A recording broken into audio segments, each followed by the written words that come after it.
Good morning, Warhawks. I'm Joey, and today is Wednesday, May 12th. This is WTN News. Thanks for tuning in. Don't forget, it is Chick-fil-A Day. Be sure to stop by B Hall today. Today at 5 p.m. is the end-of-season baseball celebration going on at Largo Park. If you are a part of the baseball team, please meet us at Largo Park tonight at 5 p.m. Fsa Testing continues today. All 9th grade ELA reading classes will be testing today and tomorrow in the Media Center. See your English teachers for details on the time block you are testing in. Don't forget to get your exam exemption forms signed by the teachers of the classes that you are exempting. They are due in the guidance office by 2 p.m. Friday. The French National Honor Society is still raising funds online for the American Cancer Society. Please consider supporting them and the team by making a donation using the QR code on your screen. National English Honor Society deadline for those wanting to join NEHS is May 28th. QR codes are posted in English classes and other various sites on campus. See Mr. Barron in C10 for more information. Hey seniors, are you going to SBC or USF next year? Are you looking for a job with a flexible schedule that pays $14 an hour in the fall? Then apply to be an avid tutor at Seminole High School next year. Seniors are eligible to apply if they are either enrolled at SBC or USF next year, are planning to take 9 or more credit hours in the fall, and have at least a 2.75 GPA. To learn more, see Ms. Wagner at C20 or Ms. Drizzt at A21. As we come up on our final exam time, here is a short video with great information on studying and study skills. Check it out.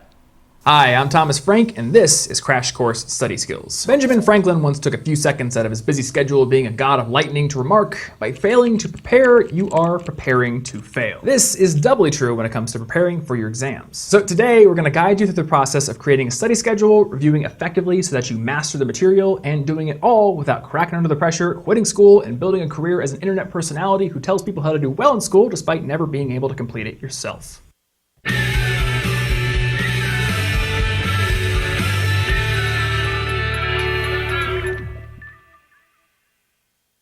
As we've discussed already in the series, learning takes time. Encoding new information into solid memories is a physical process that doesn't happen overnight, and it requires multiple exposures or recollections which need to be spaced out. But as we've also discussed, your brain isn't built to make long-term focused decisions. It's hardwired to care a lot more about now than later, which is why some of you are heavily considering booting up Overwatch after this video ends instead of finishing that math assignment that's due tomorrow. What this all means is that the structure of the stuff sitting up in your cranium isn't up to the task of preparing for a test. So you need to build external structures to help it out. And arguably, the most important one is a study schedule. I recommend building your study schedule directly into the calendar you're already using for everything else, as it's crucial to figure out how you're going to balance your time between studying and finishing all the assignments and homework that lead up to the test. The first step to doing this is to figure out the exact dates and times of your exams, and then to add them to your calendar. In my Google Calendar, I actually have a specific calendar that's colored differently from all other events, and that lets me see those dates and times at a glance. I'd also make sure to include the location for any exam that's being held somewhere other than that class's normal room, which happened pretty often for me in college. Once those dates are safely stored in your calendar, work backwards and schedule study sessions during the 3 or 4 weeks leading up to your exams if they're finals. If it's a smaller exam, 2 weeks will probably do. If you've got a lot of homework or group projects, try to schedule time to work on these as well. When it comes time to actually sit down and study, try to replicate the test conditions as much as you possibly can. Memory is very context-based, so if you can review the material under conditions that are similar to those of the test, recalling it will be much easier when you're actually taking it. So how do you do this? Well, first, try to get as much information about the test as possible. Ask your teacher or look at the syllabus to find out what material will be covered, whether or not the test will be comprehensive, how many questions there will be,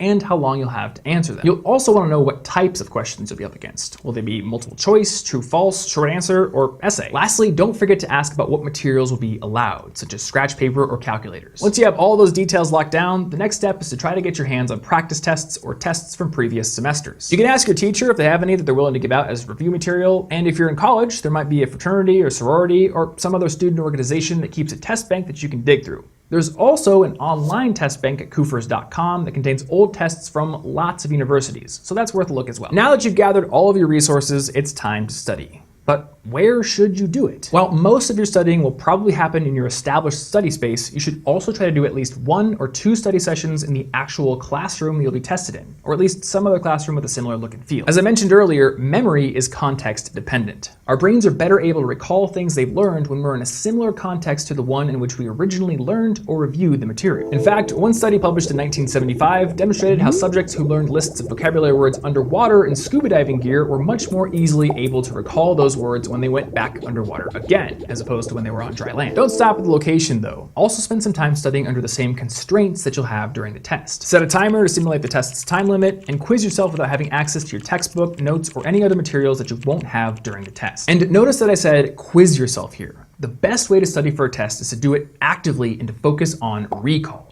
Force yourself to actually pull facts and answers up from the depths of your memory banks. Now, at this point, you might be thinking to yourself, Tom, this all sounds good. The fact that you're wearing one of Hank Green's shirts makes you a lot more trustworthy, but how am I supposed to quiz myself in the first place, especially if my teacher didn't give me any practice tests? Well, you make your own quizzes, of course. Now, if your teacher gave you a study guide, then that's going to be your #1 resource for creating these quizzes. Just take every concept listed on the guide and convert it into a question. If you don't happen to have one of those, then do the same thing with your lecture notes. Look through them and create questions out of headings, main concepts, and even case studies. Now, when you're forming your questions, in general, you're going to want to emulate the test as much as possible. However, there are a few types of questions that lend themselves perfectly to certain formats. For example, facts and vocabulary terms are great candidates for flashcards. Studying flashcards is another form of quizzing yourself, and they have one great benefit. You can study them from both sides. If you're studying for a chemistry exam, one card can ask you what the chemical symbol for neon is, and if you flip it over, it can also make sure that you know what Ne represents. This ensures that your brain can make the connection no matter where it starts. And when it comes to subjects like math or physics, where your questions will usually take the form of equations or problems, you want to spend the majority of your study time actually working through those problems. Spend a little bit of time familiarizing yourself with formulas and concepts, sure, but spend way more time practicing and making sure you can actually perform the operations yourself. Now, as you spend time actively solving these problems, you're inevitably going to run into things you don't know how to solve. And when you do, it's important to know when to ask your teacher for help and how to do it correctly. Let's go to the thought bubble. Dale Corson, the 8th Dean of Cornell University and a professor of chemistry, offered some advice to his students for how to effectively ask for help. Before going up to the professor, he said, ask yourself, what is it exactly that I don't understand? This obvious sounding piece of advice is worth stating plainly because, as Corson puts it, many students would come up and say, with a general sweep of the hand,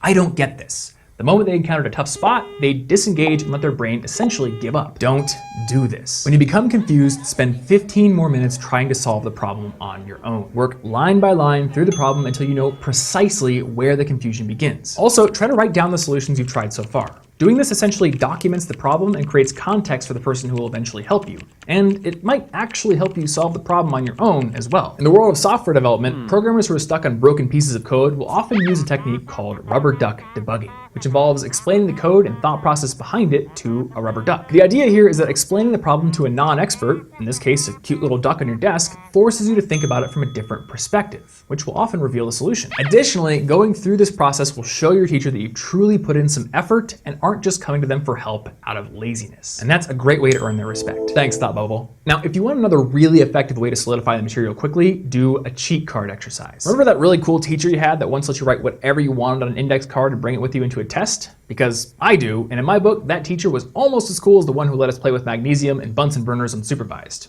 For science, of course. Now, most teachers aren't going to let you bring a cheat card into the exam, but that shouldn't stop you from making one. The thing about an index card is that it's small. And even though I'd pushed the limits of how tiny a human hand could write whenever I got the opportunity to make a cheat card, there's only so much I could fit on. And due to that limitation, I had to be very choosy about what I put on that card, which resulted in a tiny piece of cardstock containing the most important information on the exam. And since I'd just spent an hour looking all that stuff up and writing it down in teeny tiny letters, I was interacting with it actively the whole time. That's the beauty of a cheat card exercise. Even if you can't bring your card with you into the test, you spend a concentrated block of time selecting and writing down the most crucial information. It's a great preparation technique. Speaking of great preparation techniques, the last one we're going to cover today is not studying, at least some of the time. Students often believe that they should be spending all of their time studying if they want to do well. But remember, how well you do is determined by both the time you put in and the intensity of your focus. And to enable your brain to focus intensely, you have to give it some time off. The cycle of work and rest has to be respected. So when you're crafting your study schedule, give yourself time for breaks. That includes short breaks during review sessions, as well as some longer periods where you can de-stress and reward yourself with some of that good old high-density fun. Doing this will ensure that you're alert, attentive, and happy.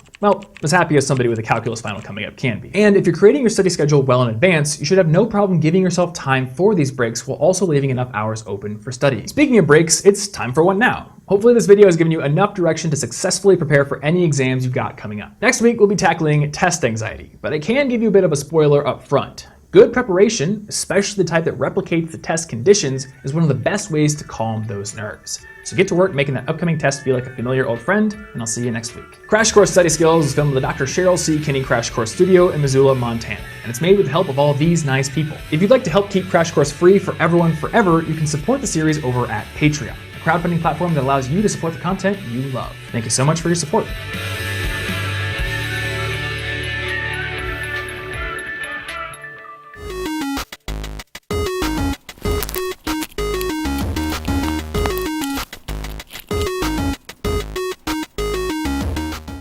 We would love to have your information and activities on the show. Send us your news to merrimanma@pcsp.org. If you are interested in being on the show, we would love to have you. Email us for details. Thank you for watching WTN News and have a great day, Warhawks.